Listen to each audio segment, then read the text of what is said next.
자, 이제 선택인데, 그 전에 잠깐, 동시호가 지금 접수되고 있죠, 40분부터. 네. 우주 관련 기업들은 호가가 어때요? 대표적인 한화 에어로스페이스 의외로 보합권이네요. 보합. 네네, 보합권. 네, AP위성은 어제 가격 제한폭 시간이었는데, 지금도 오르는 것 같긴 한데, 일단 개장은 해봐야 될 것 같습니다. 하여튼 호가가 이렇게 요동치지는 않는 건 다행인 것 같고. AP성이 한 11%, 10%? 예. 네, 물론 이제 문 열을 때쯤 그렇죠. 또 달라질 수도 있어요. 네. 자, 김영민 매니저와 그러면은 또 정영민 차장의 오늘 기업 봐야 네. 되겠죠. 화면으로 보시겠습니다. 김영민 매니저는 한세실업, 정영민 차장은 한전산업. 한자를 또 맞췄네요, 또. 네. 네. 전혀 다른 한화 업종인데 에어로스페이스. 라임이 네, 조금 그래. 맞아떨어지네요. 네. 한화 에어로스페이스, 한글과 컴퓨터, 한국항공우주 이렇게 갑니다. 네. 자, 한자가 들어갔어요. 한세실업 이제 네. 보시는 김영민 매니저 먼저 들어야죠. 오늘 아까 이제 의류 업종에 대해서 간단하게 좀 브리핑을 좀 해드렸었는데 그 중에 그냥 한 종목 제가 이제 픽을 좀 해보면 그냥 최근에 추세가 가장 좋은 FNF는 좀 많이 올랐다라는 생각이 조금 들어서 네. 한세실업을 좀 두 번째 대안으로 선택을 좀 해온 거고요. 어쨌든 OEM, ODM 전문으로 하는 의류 회사라는 건 여러분들 다들 잘 알고 계실 거라고 보고요. 타겟이라든지 갭, H&M 이런 이제 기업들을 주요 고객사로 이제 보유하고 있는 회사라고 보시면 될 것 같습니다. 차트를 보면서 이제 상반기 이후 딱 6월 딱 되면서부터 이 종목들이 이제 의류 관련된 종목들이 한세실업뿐만 아니라 지금 보시는 것처럼 조정을 상당히 좀 강하게 좀 받았었거든요. 바로 이게 이제 팬데믹 델타 변이 확산에 따른 베트남 공장의 이제 락다운 이슈 때문에 공장 가동이 안 되고 그리고 원자재 가격이 막 급등하고 이러다 보니까 의류 기업들이 사실상 위드 코로나와 관련된 수혜주로 부각이 되고 또 보복 소비의 가장 좀 큰 수혜주로 부각이 좀 됐었음에도 불구하고 주가가 잘 움직이다가 6월 이후에 이렇게 이제 조정을 좀 큰 폭으로 좀 받았었거든요. 근데 이제 9월 중순부터 보시면 주가가 이제 회복되는 게 베트남 공장이 이제 9월 15일 이후부터 가동률이 이제 좀 정상화되기 시작했고 베트남도 이제 위드 코로나 지금 시행을 하고 있는 상황이기 때문에 공장 가동이 정상화되면서 주가도 이제 조금 정상적인 궤도로 살아나고 있는 모습이다. 이렇게 이제 말씀 좀 드리면 될 것 같고요. 최근에 이제 IR을 통해 가지고 고마진의 이제 액티브 웨어, 소위 말해서 이제 등산복이라든지 레깅스라든지 이런 것들을 이제 또 만들어내기 위한 새로운 이제 영업부를 이제 신설을 했고 신규 고객을 유치하기 위해서 많은 영업을 지금 하고 있다라고 생각이 좀 들고요. 네. 베트남 의존도, 베트남의 공장이 다 지금 6대 2대 2. 지금 베트남과 아시아 그리고 중미가 비중이 원래는 지금 현재 6대 2대 2였거든요. 그러다 보니까 베트남 공장에 문제가 생겨버리면 매출 전체적으로 타격이 너무 커지다 보니까 이 베트남 비중을 좀 줄이고 아시아와 이제 중미 쪽 비중을 좀 늘리는 전략을 이제 내년부터 좀 구사하겠다라는 얘기를 좀 했거든요.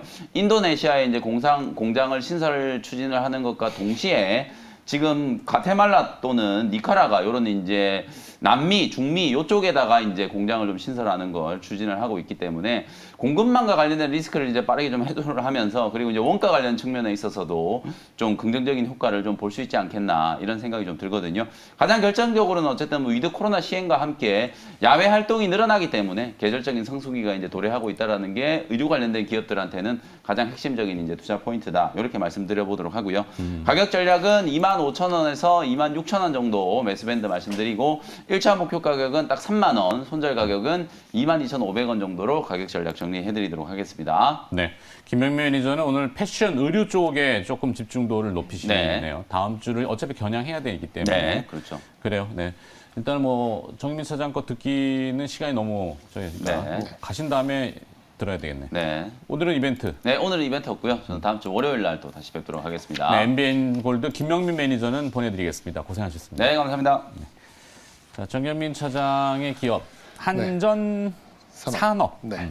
이건 왜? 약간 테마성이죠. 테마성이고 어떤 재무적인 그런 이제 펀더멘탈보다는 네. 최근에 수급 그리고 분위기 이런 것들을 좀 위주로 좀 아이디어를 좀 얻어봤습니다. 네. 테마주라고 이렇게 손가락질 하실 분도 계실 수도 있을 것 같은데 지금 왜 그거를 그렇게 생각해요? 위치적으로 봤을 때는 한번 예전에 제가 쓰던 표현으로 이렇게 칼춤을 출 만한 이제 네. 그런 거리는 있어 보입니다. 일단 시장 소강 국면에 이제 원전 테마가 다시 좀 힘을 좀 받고 있죠. 그래서 현실적으로 해외 수주나 이런 거에 나올 경우에는 굉장히 다시 한번 좀 치고 올라갈 수 있을 조단위 것 같고. 수주 얘기를 그렇죠. 네, 그거 얘기를 듣고 제가 네. 아이디어를 근데 얻어왔습니다. 이게 아니라 원전은 그렇죠. 조단위 아닙니까 다?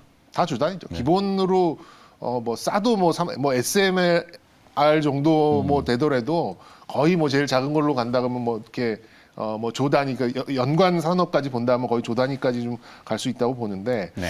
일단 전일자 어제 이제 한수원의 그 한국 수력 원자력의 그런 정재훈 이제 사장이 국정감사 도중에 연말이나 내년 수조 원 수준의 원전 계약이 있을 것이고 협상 마무리 기대한다, 단계다. 뭐 이 정도. 근데 이제 우리 쪽, 그러니까 이쪽에서 보고 있는 게 좀 뭐 유럽 쪽이에요. 폴란드 쪽 뭐 이런 얘기가 좀 나오고 있는데 네.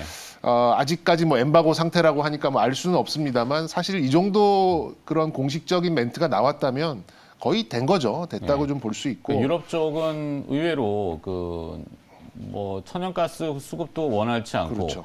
대체 에너지를 추진했던 뉴스 보셨겠지만 영국 같은 경우는 이제 이 풍력이 잘 안 되고 바람이 안 불어가지고 네, 일조량도 예전에 70% 수준밖에 안 되고 그러니까 이제 그러다 보니까 대안으로 소형 원전을 많이 관심들을 두는 것 같더라고요. 탈탄소라고 질러는 놨는데 그렇다 고 거기다가 다시 석탄 뗄 수도 그렇게. 없고 뭐 이러다 보니까 그 이제 대안 약간 과도기적인 단계로 원전을 좀 다시 이렇게 사용하려는 이제 그런 정책들이 계속해서 좀 나오고 있고 네. 그리고 또 이제 연말쯤 돼서 이제 대선 주자들이 이제 원전 정책을 어떻게 가져가느냐 여기에 따라서 또 투자 심리가 한번 편승할 수 있는 이제 그런 가능성이 좀 있어 보여서 일단 요거를 바탕으로 좀 아이디어를 얻어봤고요. 기존에는 조금 막연했어요. 이 원전에 대한 뭐 이게 만약에 지금 뭐 이 원전이 저렇게 막 이렇게 좀 정책적으로 좀 눌려 있는데 그게 좀 다시 반대쪽으로 좀 나올 수 있지 않을까? 그리고 좀 미국과 우리나라 사이에 또 SMR에 관련된 그런 스토리들도 좀 있어서 약간의 좀 막연한 그런 부분이었는데 이제 저렇게 네. 공식적인 코멘트가 좀 나온다고 하면 조금 일정상의 좀 단단한 견고한 이제 그런 재료로 작용할 수 있지 않을까 좀 생각이 들고요. 정치적인 이슈도 있죠, 사실. 네, 있죠. 그게 이게 가장 이제 커요. 호주가 그 핵잠수함을 샀잖아요, 미국 네. 거를. 그래 프랑스가 좀 난리 날씨죠. 쳤죠. 굉장히 그 밀떡들만 아는 것들 아시네요. 네. 그런데 사실은 아니다 이렇게 가면 안 네. 되겠구나. 예. 근데 이거 그 이제 이 핵잠의 정치적인 사용 이슈를 네. 다루려면은 상당히 민감해서 사실 지금 오늘 성킴 그 대북특별 대표가 방한을 해요. 종전 선언과 얘기 나오죠. 관련된 미국의 진전된 입장이 이제 주목되는데 종전 합의 문구 얘기가 계속 나오잖아요.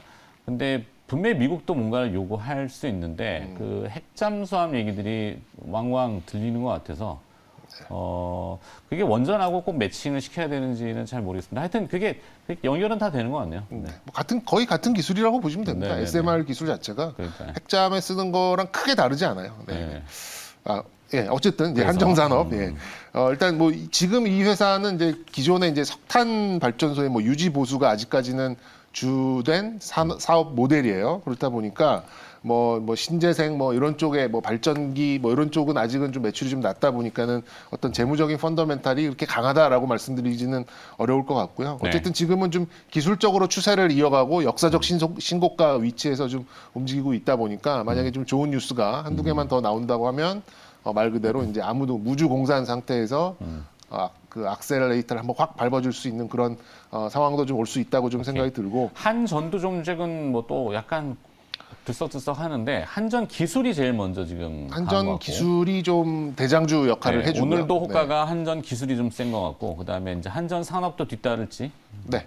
보통 같이 움직입니다. 오케이, 묶음으로. 장기적으로 보면. 그리고 일단 수급 쪽으로는 뭐 공매도가 별로 없어요. 대차 잔고도 거의 없고 거래량도 굉장히 양호하다라는 이제 우호적인 면. 근데 신용이 조금 많이 올라왔다라는 약간 비우호적인 면. 이런 건 좀 매매하시면서 좀 참고를 좀 하셨으면 좋겠고요. 네. 일단 저는 일단 기본적으로 한 30% 정도 뭐 좀 기대 수익률을 가져가 보도록 하겠습니다. 알겠습니다. 정경민 차장의 오늘 관심 기업 포인트는 한전 산업을 짚어주셨습니다.